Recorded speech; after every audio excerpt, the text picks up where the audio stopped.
ನಲ್ಲಿ ನೀರು ಬಿಟ್ಟಂಗೆ ಬರ್ತದೆ ನೋಡಿ, ಹೆಂಗ್ ಬರ್ತದೆ, ನೀರು ಸುರಿದಂಗೆ ಕುರಿತದೆ. ಏನು ಆಯಿಲ್ ಇಂಜಿನ್ ಆಯಿಲ್ ನೀರು ಸುರಿದಂಗೆ ಕುರಿತದೆ. ಅದಕ್ಕೆ ಈಗ ಟೋ ಮಾಡಿಸ್ತಾ ಇದ್ದೀನಿ. ಅಯ್ಯೋ ನಮಸ್ಕಾರ ಎಲ್ಲ ಹೇಗಿದ್ದೀರಾ? ಎಲ್ಲರೂ ಆರಾಮಾಗಿದ್ದೀರಾ ಅಂತ ಅನ್ಕೊತೀನಿ. ಟೈಮ್ ಎಕ್ಸಾಕ್ಟಾಗಿ ಇವಾಗ 3:30 ಆಗಿದೆ. ಆ್ಯಸ್ ಯೂಶ್ವಲ್ ಇವತ್ತು ಕೂಡ ನಮ್ಮ ರೈಡು ಶುರು ಆಗ್ತಾಯಿದೆ. ಟುವರ್ಡ್ಸ್ ಎಲ್ಲಿಗಪ್ಪ ಅಂತಂದರೆ ಆಂಧ್ರದಲ್ಲಿರ್ತಕ್ಕಂಥ ಪೆನಕೊಂಡ ಫೋರ್ಟ್ ಕೇಳಿದ್ದೀರಲ್ವ, ಸೊ ಅಲ್ಲಿಗೆ ಹೋಗ್ತಾಯಿದ್ದೀವಿ. ಯಾರ ಜೊತೆ ಅಂತ ಕೇಳಿದ್ರೆ ಆ್ಯಸ್ ಯೂಶ್ವಲ್ ನಮ್ಮ ರೈಡಿಂಗ್ ಗೋಲ್ಫ್ ಟೀಮ್ ಜೊತೆಗೇ 3:46 ಆಗಿದೆ. ನೋಡೋಣ. ಈ ಸಲ ಆ್ಯಕ್ಚುಲಿ ನೀವು ಮೋಟೋ ವ್ಲಾಗಿಂಗ್ ಸೆಟಪ್ಪು ಅಂದರೆ ಈ ಆಡಿಯೋ ಸೆಟಪ್ ಆಗಿರ್ಬೋದು, ಗ್ರೂಪಲ್ಲಿ ಹೋಗ್ಬೇಕಾದ್ರೆ ಮಾತಾಡಬೇಕಾದ್ರೆ ಅವರ ಒಂದು ವಾಯ್ಸನ್ನು ಕೇಳಿಸೋವಂಥ ರೀತಿ ಆಗಿರ್ಬೋದು, ಅದು ಈ ಸಲ ಡಿಫ್ರೆಂಟಾಗೇ ಇರುತ್ತೆ. ಓಕೆ, ಸೊ ಇವಾಗ ಸೀದಾ ಇಲ್ಲಿಂದ ST ಮಾಲ್ ಕಡೆವರೆಗೂ ಹೋಗಬೇಕು. ಯಾಕೆಂತಂದರೆ ಇವತ್ತಿನ ಮೀಟಪ್ ಪಾಯಿಂಟ್ ಇರೋದು ಅಲ್ಲೇ. ನನಗೆ ಕಮೆಂಟ್ ಮಾಡಿ ತಿಳಿಸಿ, ಈಗ ಒಂದು 15 ದಿನದಿಂದ ಗೂಗಲ್ ಮ್ಯಾಪ್ ಯಾಕೋ ಹುಚ್ಚು ಥರ ಆಡ್ತಾಯಿದೆ ಅಂತ ಅನ್ನಿಸ್ತಾ ಇಲ್ವಾ ನಿಮಗೆ? ಎಲ್ಲಿ ಕರ್ಕೊಂಡು ಹೋಗೋಕ್ಕೆ ಎಲ್ಲೆಲ್ಲೋ ತೋರಿಸುತ್ತೆ, ಎಲ್ಲೆಲ್ಲೋ ಡೈವರ್ಟ್ ಮಾಡುತ್ತೆ. ಅದು ಏನಂತಲೇ ಅರ್ಥ ಆಯ್ತಲ್ಲಪ್ಪ ನನಗಂತೂ. ಬನ್ನಿ ಹೋಗೋಣ. ಒಂಚೂರು ಏನಾದರೂ ಮ್ಯಾಪನ್ನು ಕರೆಕ್ಟಾಗಿ ರೀಡ್ ಮಾಡ್ಕೊಳ್ದೇ ಇರೋರಾದರೆ ನಮ್ಮನ್ನು ಬಕ್ರ ಮಾಡಿಬಿಡುತ್ತಪ್ಪ ಇದು. ಏನು 5 ಕಿಲೋಮೀಟ್ರ್ 6 ಕಿಲೋಮೀಟ್ರ್ ಜಾಸ್ತಿ ತೋರಿಸಿದ್ರೆ ಎಲ್ಲೋಗೋಣ? ಬೆಳಗ್ಗೆ ಕೋಪ ಬರ್ಸುತ್ತಪ್ಪ. ಕೋಪ ಬರೋದು ಬೇಡ, ಒಂದು ಒಳ್ಳೆ ಹಾಡು ಹಾಕೋಣ. ನಿಮ್ಗೆ ಈಗ ಗೊತ್ತಾಗುತ್ತೆ ಆಡಿಯೋ ಕ್ವಾಲಿಟಿ ಹೆಂಗೆ ಇಂಪ್ರೂವ್ ಮಾಡಿದ್ದೀನಿ ಅಂತ. ಸೊಂಟ ಕನ್ನ ಕನ್ನ ಸೊಂಟ ಕನ್ನ ಕನ್ನ ಕನ್ನ ಸೊಂಟ ಕನ್ನ ಕನ್ನ ಬ್ಯಾಡವ ಶಿಷ್ಯ.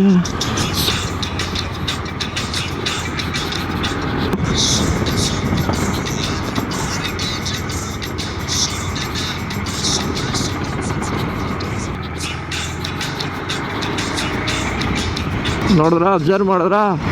ಸೊ ಇದೇನೆ ಆಡಿಯೋ ಕ್ವಾಲಿಟಿನ ಇಂಪ್ರೂವ್ ಮಾಡ್ತಿದ್ದೀನಿ.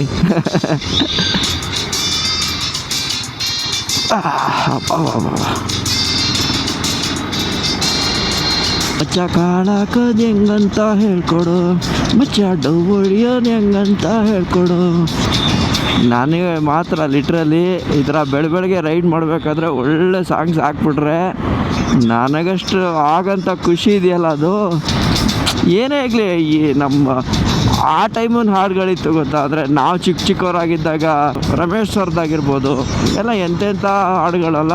ಇವಾಗ ಯಾವುದಪ್ಪ ಇದು ಏರಿಯಾ ಹೆಸರೇ ಮರ್ತುಬಿಟ್ನಲ್ಲ, ಏನಂತಾರೆ ಇದಕ್ಕೆ ಏರಿಯಾಗೆ? ಸುಂಕದ ಕಟ್ಟೆನೋ? ಇಲ್ಲ, ಅಯ್ಯಯ್ಯೋ ಬರ್ತಾಯಿಲ್ಲ. ಇದು ಈ ಸಿಗ್ನಲು ಇದು ಹೆವಿ ಫೇಮಸ್ಸು. ಹಾಸನದಿಂದ ಬಂದರೆ ಹೆವಿ ಟ್ರಾಫಿಕ್ ಆಗುತ್ತೆ ಈ ಜಾಗದಲ್ಲಿ. ನನಗೆ ಇದೇ ಪ್ರಾಬ್ಲಮ್ಮು. ಈ ಹೆಸರುಗಳು ಜ್ಞಾಪಕ ಇಟ್ಕೋಬೇಕು ಅಂತಂದ್ರೆ ತಲೆ ಕೆಟ್ಟೋಗುತ್ತೆ ನನಗೆ. ಸೊ ಇಲ್ಲಿಗೆ ಬಂದಿದ್ದೀನಿ ಇವಾಗ. ಇನ್ನು 15 ನಿಮಿಷ ಇದೆ ಟೈಮ್. ಇವಾಗ 4:06 ಆಗಿದೆ. ಬಂದೆ ನೋಡಿ, ಇನ್ನೇನು ಹೆಬ್ಬಾಳ್ ಫ್ಲೈಓವರ್ ಇದೆಯಲ್ಲ, ಅಲ್ಲಿದ್ದೀನಿ ಈಗ. ಆ್ಯಕ್ಚುಲಿ ಇವತ್ತು ಬೇಗ ಬಂದಿದ್ದೀನಿ. ಸೊ ಇತ್ತೀಚೆಗೆ ಟೈಮ್ ಪಿಕಪ್ ತುಂಬ ಚೆನ್ನಾಗಿ ಮಾಡ್ತಾಯಿದ್ದೀನಿ ನಾನು. ಅಂದರೆ ಮೊದಲೆಲ್ಲ ಬಿಡು ನಡೆಯುತ್ತೆ ಅನ್ನೋ ಲೆವೆಲ್ಗಿದ್ದೆ. ಬಟ್ ಇಲ್ಲ, ಇವಾಗ ಟೈಮ್ ಅಂತಂದರೆ ಟೈಮ್. ಅವ್ರು ಹೇಳಿದ ಟೈಮ್ಗಿಂತ 5 ನಿಮಿಷ ಮುಂಚೆ ಇದ್ಬಿಡ್ಬೇಕು, ಆ ಥರ ಕಲ್ತ್ಬಿಟ್ಟಿದ್ದೀನಿ ಇವಾಗ. ನನಗೆ ಖುಷಿ, ನನಗೆ ನೆನೆಸ್ಕೊಂಡು ಒಂದೊಂದ್ಸಲ ಇಷ್ಟೆಲ್ಲ ಒಳ್ಳೊಳ್ಳೆ ಬುದ್ಧಿ ಕಲ್ತ್ಬಿಟ್ನಲ್ಲ ಕಿತ್ತಡಿ ಅಂತ. ಅನಂತಪುರಕ್ಕೆ ಅಲ್ಲಿಗೆಲ್ಲ ಹೋಗೋ ಬಸ್ಗಳೆಲ್ಲ ಇಲ್ಲೇ ಬರುತ್ತೆ, ಓಕೆನಾ? ಸೊ ಇಲ್ಲಿಂದ ಎಲ್ಲ ಜನರ ವಹಿವಾಟಿರುತ್ತೆ. ಆಮೇಲೆ ಏರ್ಪೋರ್ಟ್ ರೋಡ್ ಅಲ್ವ ಇದು, ಸೊ ಹಂಗಾಗಿ ಯಾವಾಗಲೂ ಬ್ಯುಸಿ ಇರುತ್ತೆ ನೋಡಿ. ನೀವು ಎಷ್ಟು 15 ನೈಟೆಲ್ಲ ಇರ್ತೀರಾ? ಹೌದಾ? 12 ಬೆಳಗ್ಗೆ 6.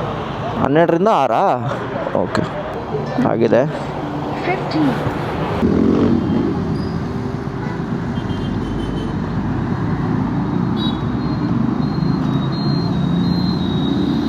ಇಲ್ಲಿಂದ ಮುಂದಕ್ಕೆ ಏನಾಗಿದೆ ಅಂತಂದ್ರೆ ಮೈಕ್ ಕನೆಕ್ಟ್ ಆಗಿಲ್ಲ, ಹಂಗಾಗಿ ವಾಯ್ಸ್ ಯಾವುದೂ ಕೂಡ ರೆಕಾರ್ಡ್ ಆಗಲಿಲ್ಲ. ಆಕ್ಚುಲಿ ಏನು ಅಂತಂದ್ರೆ ಈ ಸಲ ಫುಲ್ ಗ್ರೂಪ್ ಮಾಡೋದನ್ನ ಕ್ಯಾಪ್ಚರ್ ಮಾಡಿಕೊಂಡು ಆ ವಾಯ್ಸ್ ಅನ್ನೆಲ್ಲ ವಿಡಿಯೋದಲ್ಲಿ ಹಾಕೋಣ ಅಂತ ಹೇಳಿ ಹೆಲ್ಮೆಟ್ ಸೆಟಪ್ನ ರೆಡಿ ಮಾಡ್ಕೊಂಡು ಬಂದಿದ್ದೆ.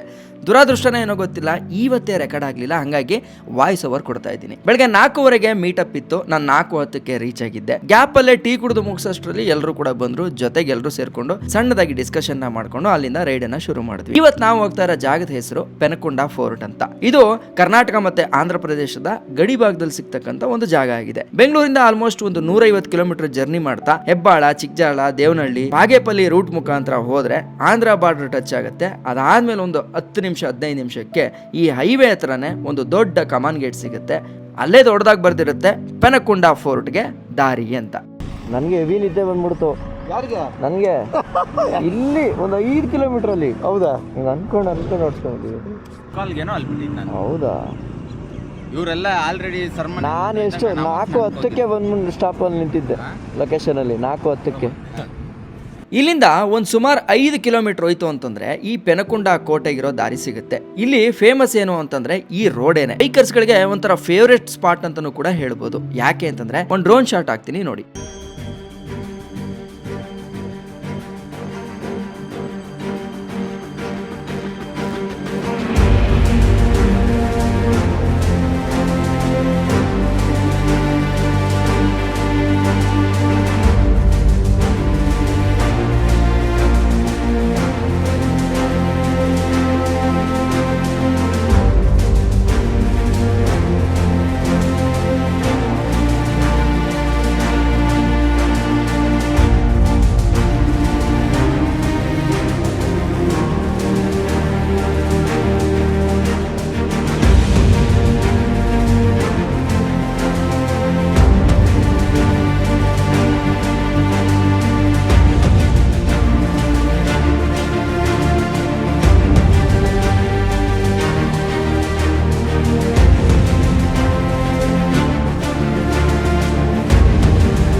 ನೋಡಿದ್ರಾ, ಇದೇ ಕಾರಣಕ್ಕೆ ಇಲ್ಲಿಗೆ ಬೈಕರ್ಸ್ಗಳು ಜಾಸ್ತಿ ಬರೋದು. ಇನ್ನು ಮೇಲೋಯ್ತು ಅಂತಂದ್ರೆ ಪೆನಕೊಂಡ ಕೋಟೆ ಸಿಗುತ್ತೆ. ಈ ಪೆನಕೊಂಡ ಕೋಟೆ ವಿಜಯನಗರ ಸಾಮ್ರಾಜ್ಯದ ಕಾಲದಲ್ಲಿ ತುಂಬಾ ಪ್ರಮುಖವಾದ ರಾಜಧಾನಿಯಾಗಿತ್ತು. ಹಂಪಿ ನಂತರ ಈ ಕೋಟೆ ಪ್ರಮುಖ ಆಡಳಿತ ಕೇಂದ್ರವಾಗಿ ಕೂಡ ಇತ್ತಂತೆ. ಈ ಕೋಟೆ ಬೆಟ್ಟದ ಮೇಲಿರೋದ್ರಿಂದ ಸುತ್ತಮುತ್ತಲಿನ ದೃಶ್ಯಗಳು ತುಂಬಾ ಅದ್ಭುತವಾಗಿ ಕಾಣಿಸುತ್ತೆ. ಇಲ್ಲಿ ನಾವು ದೊಡ್ಡ ದೊಡ್ಡ ಕೋಟೆಯ ಗೋಡೆಗಳನ್ನ, ಹಳೆಯ ದ್ವಾರಗಳನ್ನ, ದೇವಸ್ಥಾನಗಳನ್ನ ಮತ್ತೆ ರಾಜ ಮನೆತನದ ಅವಶೇಷಗಳನ್ನ ಕೂಡ ಕಾಣಬಹುದಾಗಿರುತ್ತೆ. ಆದ್ರೆ ಸದ್ಯಕ್ಕೆ ರಿನೋವೇಷನ್ಸ್ ವರ್ಕ್ಸ್ ನಡೀತಾ ಇರೋದ್ರಿಂದ ಒಳಗಡೆ ನಮಗೆ ಪರ್ಮಿಷನ್ ಕೊಡಲ್ಲ, ಹೊರಗಡೆಯಿಂದನೇ ನೋಡ್ಕೋಬೇಕಾಗಿರುತ್ತೆ. ನನಗನ್ಸಿದ್ರ ಮಟ್ಟಿಗೆ ಪೆನಕೊಂಡ ಕೇವಲ ಒಂದು ಇತಿಹಾಸನ ಸೃಷ್ಟಿ ಮಾಡಿರ್ತಕ್ಕಂಥ ಜಾಗ ಅಷ್ಟೇ ಅಲ್ಲ, ಬದಲಾಗಿ ಇಂದಿನ ಕಾಲದ ಟ್ರೆಕಿಂಗ್ ಮತ್ತು ಎಕ್ಸ್ಪ್ಲೋರಿಂಗ್ ಇಷ್ಟಪಡೋಂತವ್ರಿಗೂ ಕೂಡ ಸ್ವರ್ಗನೇ ಸರಿ ಅಂತಾನೆ ಹೇಳ್ಬೋದು. ಪೆನಕೊಂಡ ಕೋಟೆ ನಮಗೆ ಪುರಾತನ ವೈಭವ ಮತ್ತೆ ರಾಜ ಮನೆತನದ ಜೀವನವನ್ನ ಕೂಡ ನೆನಪು ಮಾಡಿಕೊಡುತ್ತೆ. ಆದ್ರೆ ನೀವು ಇಲ್ಲಿಗೆ ಏನಾದ್ರೂ ಪ್ಲಾನ್ ಮಾಡ್ತು ಅಂತಂದ್ರೆ ಒಂದು ಅರ್ಲಿ ಮಾರ್ನಿಂಗ್ ಮಾಡ್ಕೊಬೇಕು, ಇಲ್ಲ ಅಂತಂದ್ರೆ ಮಳೆಗಾಲ ಶುರು ಆದ್ಮೇಲೆ ಇಲ್ಲಿಗೆ ರೈಡ್ ಮಾಡ್ತು ಅಂತಂದ್ರೆ ತುಂಬಾ ಒಳ್ಳೇದಾಗಿರುತ್ತೆ. ಯಾಕೆಂತಂದ್ರೆ ಸಿಕ್ಕಾಪಟ್ಟೆ ಬಿಸಿಲು ಹೊಡಿತಾ ಇದೆ. ಒಂದು ದಿನದ ರೈಡ್ ಮಾಡ್ತೀನಿ ಅಂತಂದ್ರೆ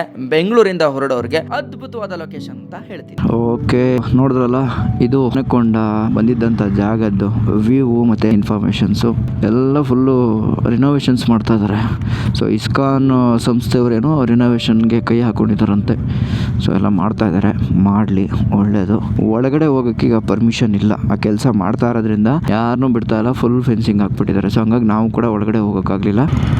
ಓಕೆ, ಸೊ ಈಗ ವಾಪಸ್ ಹೋಗ್ತಾ ಇದ್ದೀವಿ.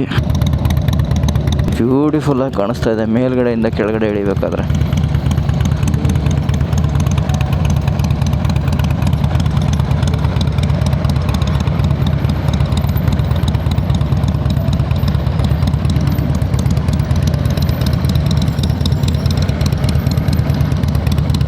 ಸಗದಾಗಿ ಕಾಣಿಸ್ತಾ ಇದೆ ಗುರು.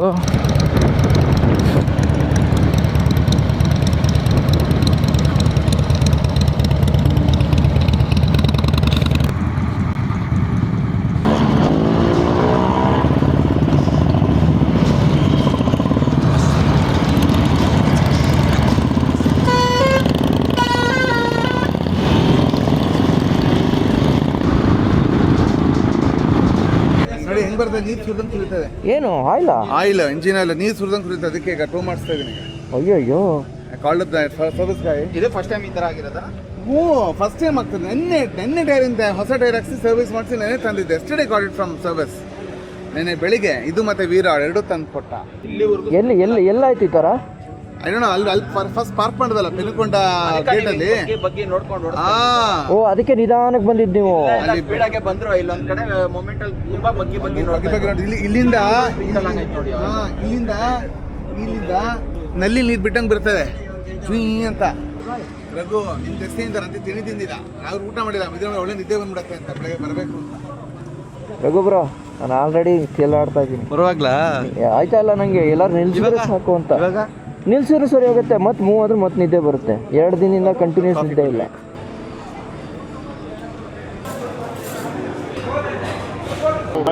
ನೋಡೋಣ. ಬಟ್ ಎನಿವೇಸ್ ಎಲ್ರಿಗೊಂದು ಬಾಯ್ ಹೇಳೋದು ಹೇಳ್ಬಿಟ್ರೆ ಬೆಸ್ಟ್. ಹಾಂ, ಸಿಗೋಣ. ಹಾಂ ಬ್ರೋ, ಹುಷಾರು ಬ್ರೋ. ಬಾಯ್ ಬಾಯ್ ಬಾಯ್ ಬಾಯ್. ಹಾಂ, ಸಿಗೋಣ. ಹಾಂ, ಪಕ್ಕ. ನೆಕ್ಸ್ಟು ಒಂದು ಸಲ ಕ್ಯಾಮ್ರಾ ತರಿಸೋಣ ರಘು ಬ್ರೋ. ಕ್ಯಾಮ್ರಾ ಮ್ಯಾನ್ ತರಿಸ್ತೀನಿ ಫಸ್ಟು. ಇಲ್ಲ, ನನಗೆ ಕೇಳಿಸ್ತಾ ಇದೆ ರಘು ಬ್ರೋ ನಿಮ್ಮ ವಾಯ್ಸು. ಇವಾಗ ನಾನು ಕನೆಕ್ಟ್ ಮಾಡ್ತೀನಿ. ಹೆಬ್ಬಾಳದಲ್ಲಿ ಹೋಗಿ ನಾನು ರೈಟಿಗೆ ತಗೋಬೇಕು. ಕನೆಕ್ಟೆಡ್ ಈಗ. ರವಿ ಮಾಮ. ಯಾರು ನಾನಾ? ಅಯ್ಯೋ ಅದಾ, ಕನ್ನಡಕ ಕಣ್ಣು ಉಷ್ಟು ಸರ್. ಯಾರು ಆರ್ಡರ್ ಮಾಡಿದ್ರು ಐಡಿ ಜಾಕೆಟ್? ಲಿಂಕ್ ಇವಾಗ ಚೂಡದ ಪ್ರಾಣ ಹಿಂಡ್ತಾ ಇದೆ.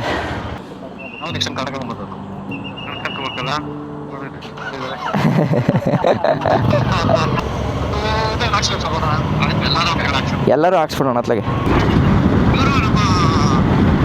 ಅವರು ಹೋದ್ರು. ಈಗ ನಾವು ಇಷ್ಟೇ ಜನ, 5 ಜನ. ಸರ್ ಏನು ಬಿಲ್ಡಿಂಗ್ ಸರ್ ಇದು ಲೆಫ್ಟಲ್ಲಿ? Education institute. ಓಕೆ, ಸಕ್ಕತ್ತಾಗಿ ಕಟ್ಸಿದಾರಲ್ಲ ಸರ್.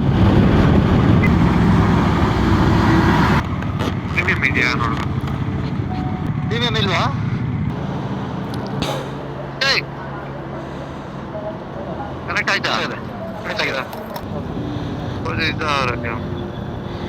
ವಾಯ್ಸ್ ಕಮಾಂಡ್ ವರ್ಕ್ ಆಗುತ್ತಾ ಚೆಕ್ ಮಾಡಿದೆ, ವರ್ಕ್ ಆಗಲಿಲ್ಲ.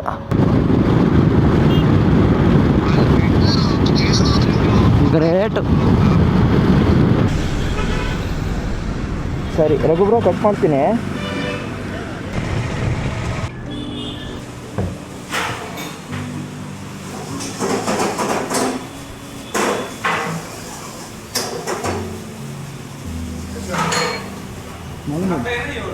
हाँ क्या अंडा किसको? टेबल नहीं है।